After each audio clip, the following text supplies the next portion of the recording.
ઘણા સમયથી દૂધીનું શાક ખાઈ ખાઈને એકદમ કંટાળો આવી ગયો હતો અને દૂધી મસ્ત મસ્ત પડી હતી તો મેં વિચાર્યું ચલ દૂધીનો હલવો બનાવી નાખું. અને હલવાનું નામ સાંભળતા જ કોઈ પણના મોઢામાં પાણી આવી જાય. તો મને પણ મોઢામાં પાણી આવી ગયું. એટલા માટે મેં ફટાફટી એક તવી લીધી અને તવીમાં 3 થી 4 ચમચી જેટલું ઘી એડ કરી દીધું. અને હા, એ પહેલાં તો મેં દૂધીને મસ્ત રીતે ધોઈ નાખી હતી, એની છાલ કાઢી નાખી હતી અને એને સરસ મજાની ખમણી નાખી હતી. ખમણ્યા બાદ તેનું બધું પાણી મેં નિતારી નાખ્યું હતું અને નિતાર્યા બાદ તેને ગરમા ગરમ ઘીમાં એડ કરી દીધી અને તેને થોડી વાર માટે ચડવા દીધી. થોડીક દૂધી ચડી ગઈ એ પછી મેં તેમાં દૂધ એડ કરી દીધું.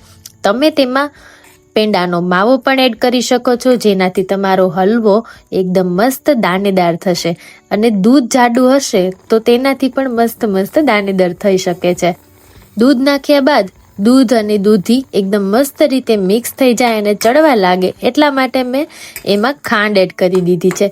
અને ખાંડનું પણ થોડું થોડું પાણી છૂટે એટલા માટે થોડી વાર એને હજુ ચડવા દેવો પડશે. ધીમે ધીમે આપણે હલાવતા રહેવું પડશે, જેનાથી હલવો નીચે દાજી ના જાય.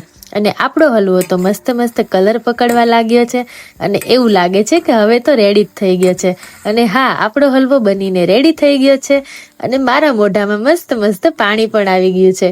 તો તમને શું હલવાની રેસીપી કેવી લાગી એની મને કોમેન્ટ કરવાનું ભૂલતા નહીં અને લાઈક, શેર અને સબસ્ક્રાઈબ કરવાનું પણ ભૂલતા નહીં.